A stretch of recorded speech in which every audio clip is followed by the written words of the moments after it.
Hello, good morning everyone. In light reaction,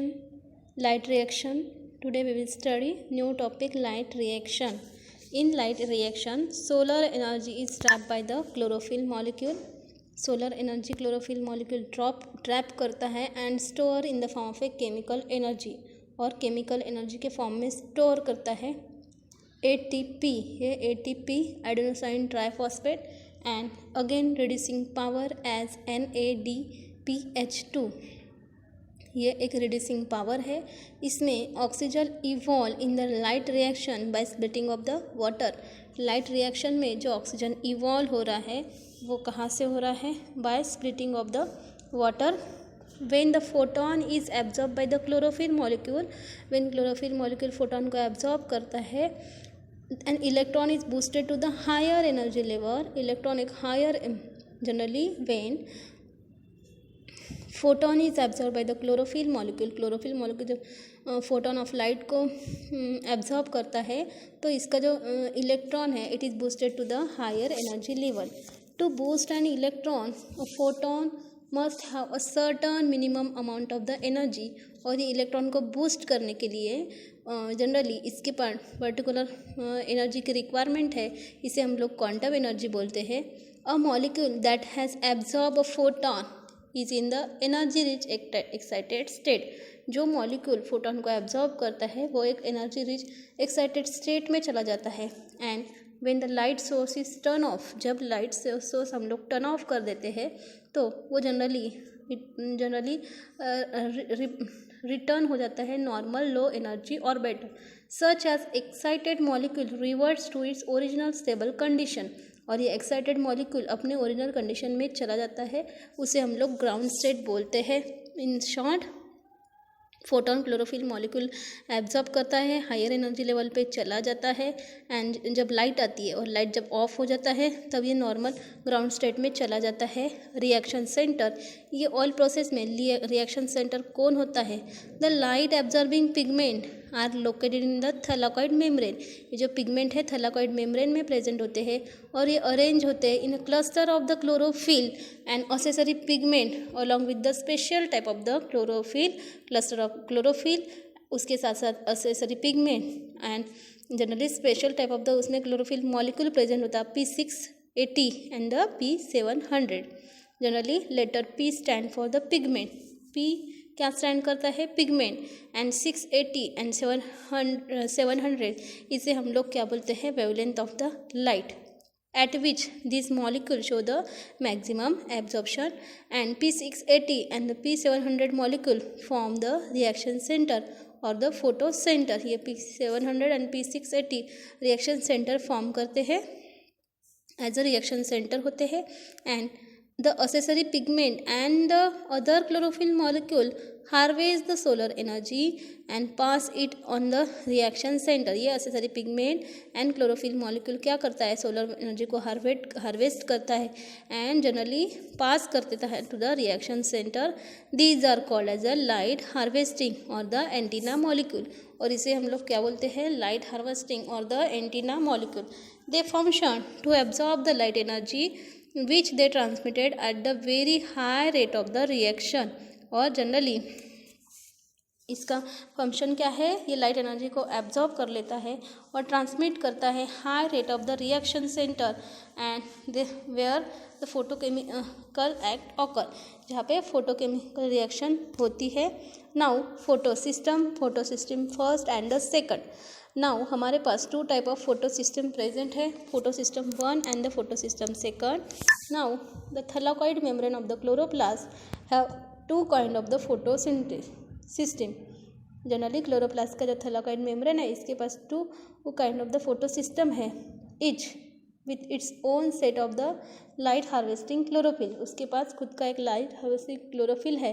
carotene molecule है, two kind of the photosynthesis. इसके बाद अपना light harvesting chlorophyll है and the carotene molecule है chlorophyll and the accessory pigment help to capture the light और the longer area and pass it on the photo centre. Chlorophyll क्या करता है? Light को कैप्चर करता है एंड एक लार्जर एरिया पे एंड जनरली पास करता है टू द फोटो सेंटर तक एंड दस the photon absorb anywhere in the harvesting zone.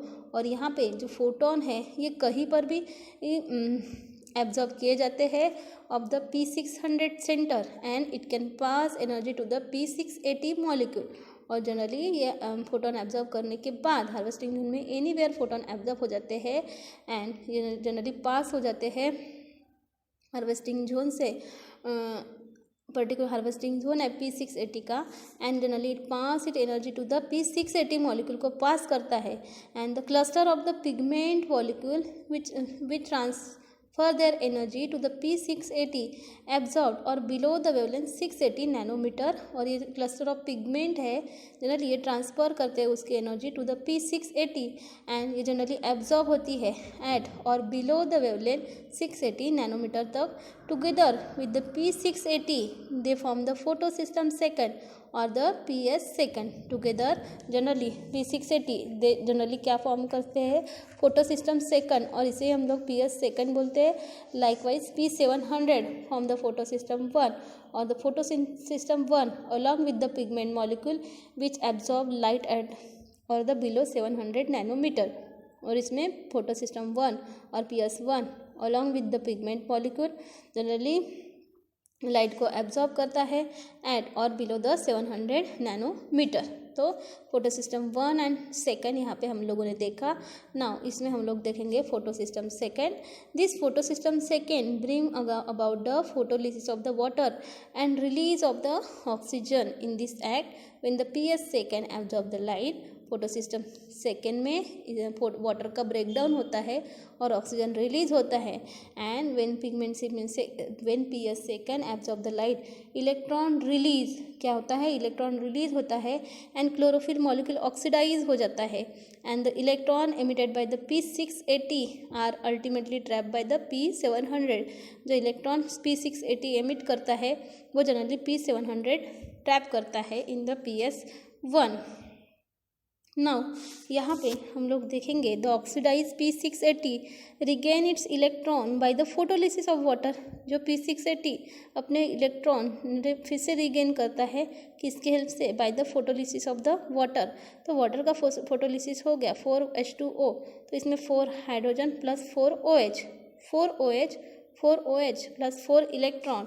यहाँ पे हम लोग को दिख रहा है इलेक्ट्रॉन का ऑक्सीजन 4 वाटर मॉलिक्यूल का जब ब्रेकडाउन होता है फोटोलिसिस होता है तो यहाँ पे 4 हाइड्रोजन 4 ऑक्सीजन OH रिलीज होते हैं उसके साथ साथ 4 इलेक्ट्रॉन 4 OH का फिर से ब्रेकडाउन होता है तो हम लोगों को ट्वाइस H2O मिलता है प्लस ऑक्सीजन मिलता है 4H2O। यहाँ पे हम लोगों को फिर से twice H2O plus oxygen plus 4 hydrogen and the electron यहाँ पे हम लोगों को मिलते हैं। Oxygen is given out as a by product. इसमें हम लोगों को oxygen as a by product मिलता है बाय द फोटोसिंथेसाइजिंग प्लांट। किसके हेल्प से by the photosynthesising plant. Proton H accumulated inside the thylakoid. ये जो प्रोटॉन है जनरली कहाँ पे अक्यूमुलेट हो जाते हैं इन द थैलाकॉइड। इसमें देखो हम लोगों को ऑक्सीजन मिला है as a by product by the photosynthesising plant and proton generally accumulate हुआ है in the thylakoid membrane and resulting in the proton gradient. इसका रिजल्ट क्या आता है कि प्रोटॉन ग्रेडियंट प्रोड्यूस होता है। The energy release by the proton when they diffuse across the thylakoid membrane into the stroma against the hydrogen concentration gradient is use to produce the ATP। Generally proton जो energy release करता है ये generally it diffuse across the thylakoid membrane generally कहाँ पे in the stroma against the H positive concentration gradient ये use होता है to produce the ATP molecule. ATP का यहाँ पे प्रोडक्शन होता है किसका इसमें हम लोग बोल सकते हैं H पॉजिटिव कॉन्सेंट्रेशन ग्रेडियंट का यूटिलाइजेशन करके। नाउ यहाँ पे हम लोग देखेंगे photo system one. Photo system one में हम लोग देखेंगे when light quanta are absorb by the photo system one energy rich electron are emitted from the reaction centre. When हम लोग जब लाइट एब्जॉर्ब होता है by the photo system one P700 light को जब एब्जॉर्ब करती है energy rich electron are emitted. क्या होता है वहाँ से एनर्जी इलेक्ट्रॉन एमिटेड होते हैं from the reaction centre and this flow down the chain of the electron career. और इसके हेल्प से क्या होता है कि जब इलेक्ट्रॉन एमिटेड हो जाएंगे तब क्या होगा, देन इलेक्ट्रॉन कैरियर भी वहाँ पे अवेलेबल हो गए and to NADP along with the proton generated by the splitting of the water। But उसके साथ साथ जनरली NADP तक इलेक्ट्रॉन जाते हैं along with the proton generate होते हैं कब, by the splitting of the water से। एंड इसका रिजल्ट क्या होता है, there is a formation of the NADP H form हो जाता है and hydrogen attach to the NADP H is use for the reduction of the carbon dioxide.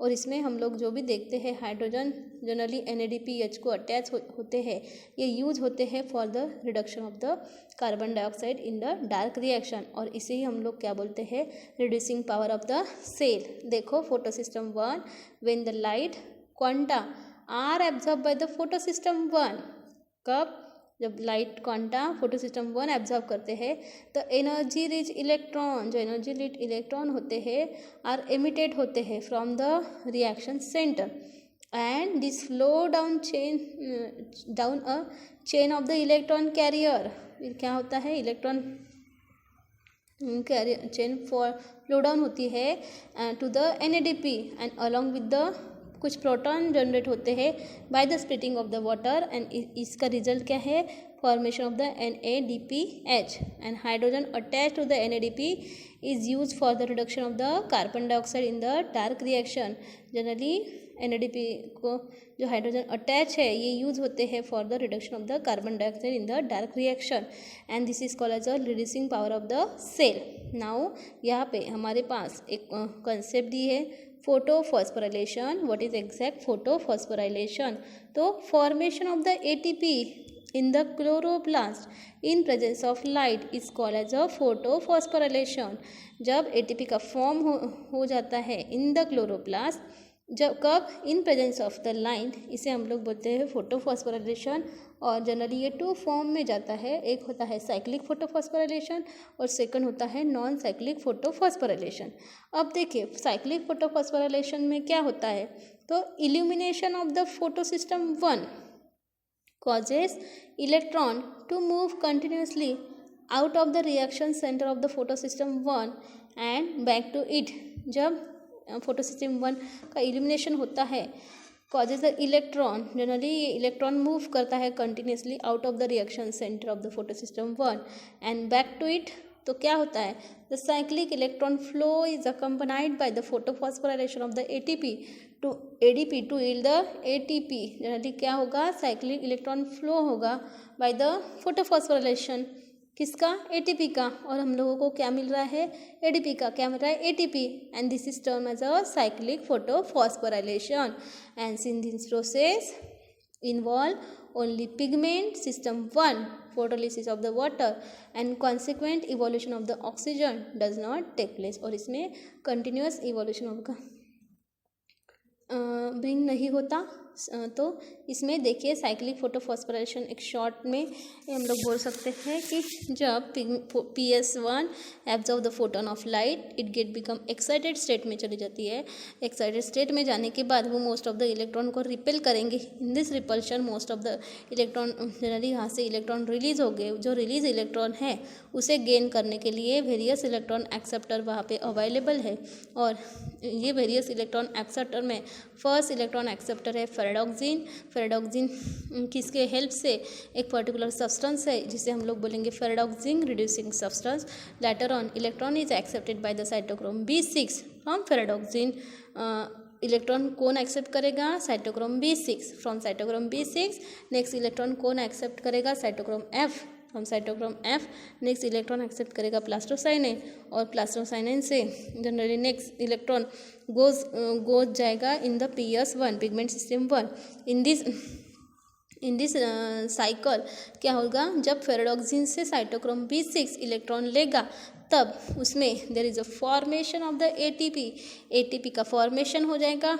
कहाँ से, from the ADP and the IP से। और उसके बाद one ATP यहाँ पे फॉर्म हो गया, बट सेकंड ATP कहाँ पे फॉर्म होता है, तो वो फॉर्म हो जाता है cytochrome B6 to the cytochrome F। उसमें सेकंड ATP फॉर्म होता है from the ADP and the IP। किससे, ADP एंड द IP से। और यहाँ पे हम लोगों को 2 ATP मॉलिक्यूल मिलते हैं। और जब लाइट फॉल डाउन हो जाती है एटमॉस्फेयर में, CO2 कॉन्सेंट्रेशन लेस हो जाता है, तब ये प्लास्टोसाइनेंस से इलेक्ट्रॉन फिर से पिगमेंट सिस्टम 1 PS1 को जनरली ये रिटर्न हो जाता है।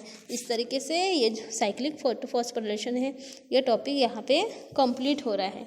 तो नेक्स्ट टॉपिक है नॉन साइक्लिक फोटोफॉस्फोरिलेशन, हम लोग नेक्स्ट क्लास में कंटिन्यू करेंगे।